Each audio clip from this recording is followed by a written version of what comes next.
Semana que acaba, semana que começa. A semana que terminou foi uma semana onde, de novo, as atenções estiveram voltadas para os dados da inflação, tanto na Europa como nos Estados Unidos, e onde ainda continuamos a ouvir várias intervenções verbais, vários comentários de governadores, tanto da Reserva Federal como do Banco Central Europeu. No Banco Central Europeu foram os últimos comentários nos primeiros dias da semana, antes de começar o período de silêncio anterior à reunião do Banco Central Europeu, e onde, uma vez mais, tivemos um uníssono de vozes relativamente a um corte de taxa de juros, a um possível corte de taxa de juros já nesta semana no Banco Central Europeu, mas que mantiveram bem aberta e bem acesa a discussão de para depois, o que vai acontecer depois deste primeiro corte, quando é que vamos ter mais cortes e qual será, quantos cortes acabaremos por nós ter no Banco Central Europeu até ao final deste ano. Já na Reserva Federal, a narrativa de taxas altas por mais tempo continuou a ser mais proferida esta semana. Kashkari disse mesmo que não acreditava que nenhum dos membros tivesse alguma vez colocado completamente de fora a ideia de uma subida de taxa de juros, caso isso for necessário, embora não seja esse, digamos, a linha base de nenhum deles, que acreditam que o nível restritivo de taxas de juros nos Estados Unidos será suficiente para levar a inflação para a tal meta do Fed dos tais 2%. Mas, de facto, foram os dados macroeconómicos esta semana que mais atraíram a atenção dos mercados financeiros.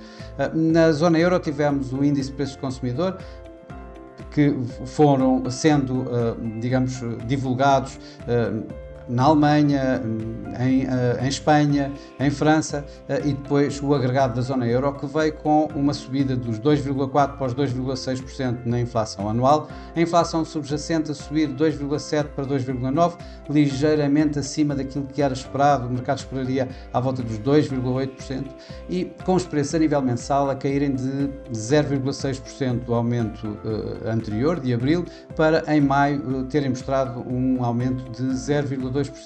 Ainda assim, ligeiramente acima do esperado, dos tais 0,1%. Já nos Estados Unidos, começámos o primeiro grande dado foi a revisão do crescimento económico nos Estados Unidos, do PIB do primeiro trimestre, que foi revista em baixa, tal como os mercados já esperavam, de 1,6% para 1,3%, em linha relativamente com aquilo que o mercado esperava.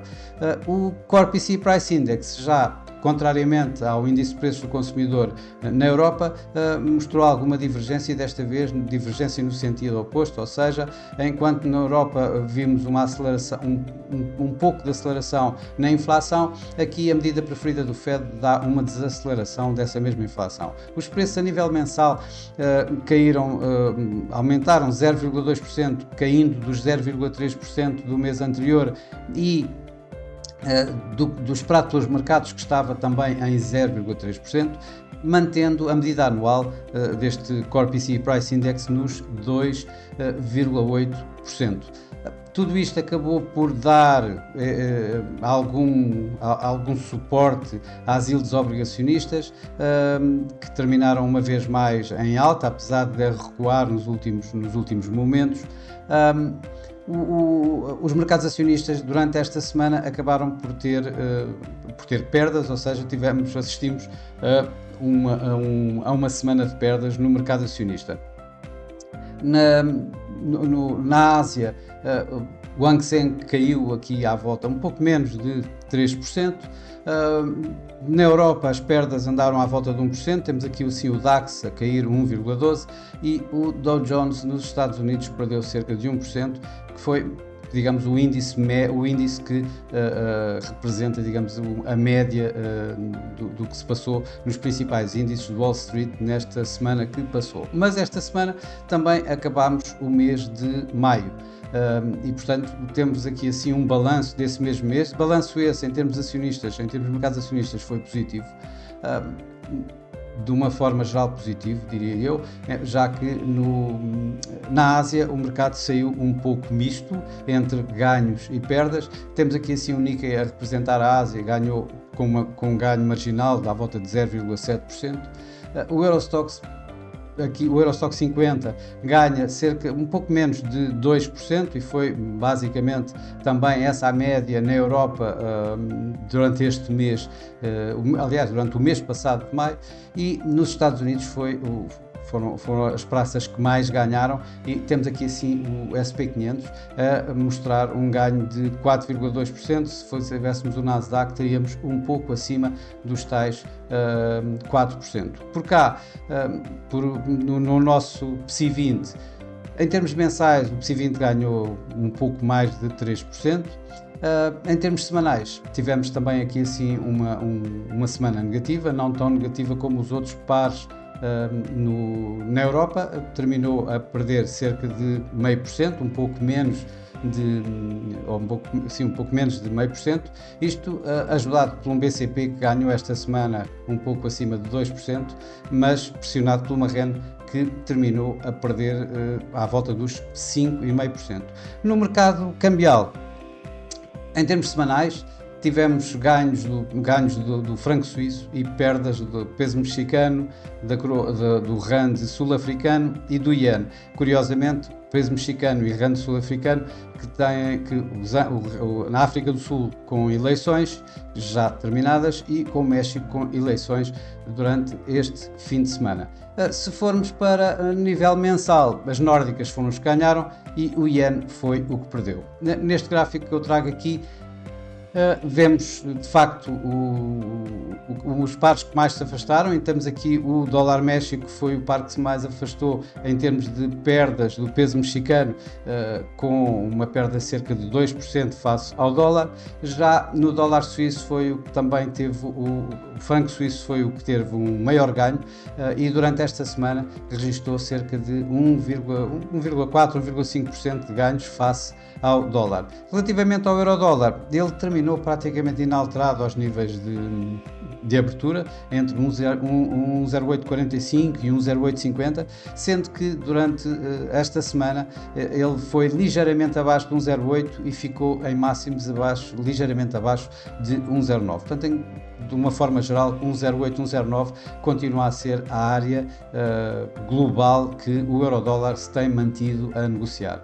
Relativamente ao mês, a todo o mês, trago aqui os pares que mais se afastaram num e noutro sentido, e aí que se afastaram curiosamente praticamente o mesmo, ou seja, 13,5%, sendo que o euro-iene a negociar em alta, com o iene a perder os tais 13,5%, cerca de 13,5% face ao euro no mês de maio, e a coroa norueguesa com o dólar NOK a perder cerca de também 13,5%, representando um ganho de 3,5% na coroa norueguesa face ao dólar. No mercado de commodities, esta semana foi uma semana bastante ligeira, diria eu. O ouro terminou praticamente inalterado face aos níveis de abertura, e o petróleo teve uma perda bastante mais modesta do que aquilo que nos tem habituado nas últimas semanas, caindo um pouco menos de 1%. A nível mensal, a situação já é um pouco diferente. O petróleo perdeu durante o mês de maio bem mais de 2%. Temos aqui o WTI, se tivéssemos o Brent, ele ainda seria à volta dos 3%. Já o ouro ganhou entre abertura e fecho cerca de 1,5%, no entanto recuando de um máximo que acabou por fazer este mês, acima dos 2.450 dólares por onça de ouro. A semana que vai começar é uma semana que obviamente os olhos e os ouvidos estarão todos colocados quase nos bancos centrais, em especial no Banco Central Europeu, mas também se divide essa mesma atenção pelos muitos dados e importantes dados que vamos ter, principalmente nos Estados Unidos. já não vamos ter, digamos, qualquer comentário sobre política monetária ou sobre perspectiva económica por parte dos membros nem do Banco Central Europeu, que já tinham iniciado anteriormente o seu período de silêncio, nem pelos membros da Reserva Federal, que estão esta semana em período de silêncio para a semana seguinte, para a reunião da Reserva Federal na próxima semana. Relativamente aos dados económicos que vamos aqui ter esta semana, são muitos e variados. Vamos começar pelos non-farm payrolls, ou melhor, a semana acaba com os non-farm payrolls, mas é aqui que o mercado mais está a olhar. No mês passado caiu para baixo dos 200 mil novos postos de trabalho, o que já um mínimo deste ano, de todo este ano de 2024. O mercado nesta semana está à espera que caia, fique ligeiramente aos mesmos níveis, mas ainda assim caia um pouco mais para os 185 mil aproximadamente. A taxa de desemprego deverá manter-se nos 3,9%, com o crescimento salarial a aumentar um pouco, ou pelo menos as perspectivas são essas, que aumenta um pouco dos 0,2% do mês passado para os tais 0,3%. Mas também vamos ter dados da atividade económica não menos importantes, como os do ISM, que já vimos que tiveram algum impacto, ou bastante impacto no mercado nos últimos meses. Depois de ter voltado para terreno negativo, o mercado está à espera que os non-farm payrolls os ISMs manufatureiros recuperem um pouco, recuperem dos 49,2 para os 49,8, ficando ainda em contração, mas com os números dos serviços a ficarem passarem para terreno de expansão ao subir de 49,4 para 51. Vamos ter também as vagas de emprego que caíram o mês passado e provavelmente este mês vão mostrar uma nova queda, desta vez dos 8,49 milhões para 8,40 milhões de vagas de emprego. Mas, de facto, depois de todos estes números, ou com todos estes números, o mercado vai estar bastante mais atento para as reuniões do Banco Central Europeu e do Banco do Canadá. No Banco do Canadá são dois bancos que, em princípio, o mercado está à espera que cortem taxas de juros, tanto um como o outro. O Banco do Canadá, as opiniões sobre o Banco do Canadá dividem-se mais do que o Banco Central Europeu. Ainda assim, a maioria aponta para um corte de 25 pontos base, ou seja, de reduzir a sua taxa de juros dos 5 para os 4,75. Já no Banco Central Europeu, qualquer coisa que não seja um corte de 25 pontos vai ser uma surpresa bastante grande nos mercados. Não é isso minimamente que se vai esperar, essa tal surpresa, e portanto o mercado está à espera que o Banco Central Europeu reduza as suas taxas de 4,5%, taxa de depósito, taxa de empréstimo, para 3,75% a 4,25%. Obviamente que o mercado estará bastante mais à espera e bastante mais atento ao que se vai passar logo a seguir, ou seja, à conferência de imprensa de Christine Lagarde, em que aí vamos tentar ver, além das projeções que vão haver, as projeções económicas dos especialistas do Banco Central Europeu que vão ser mostradas durante esta reunião, também vamos estar bastante atentos às palavras de Christine Lagarde, poderá de alguma forma adiantar apontar, dar alguma forward guidance, dar alguma orientação futura sobre para onde é que vão as taxas no prazo mais curto, ou seja, se vão mostrar já a apontar numa nova um novo corte já para julho, se esse corte será para setembro ou se deixarão tudo aberto e provavelmente vai manter a mesma mantra, ou seja, que o Banco Central Europeu está dependente de dados e conforme os dados que vão sendo lançados, assim poderá haver ou não mais cortes durante este ano de 2024. Bom, para já é tudo. Desejo a todos uma boa semana, bons negócios e para a semana cá estarei com mais um Semana que Acaba, Semana que Começa. Até lá!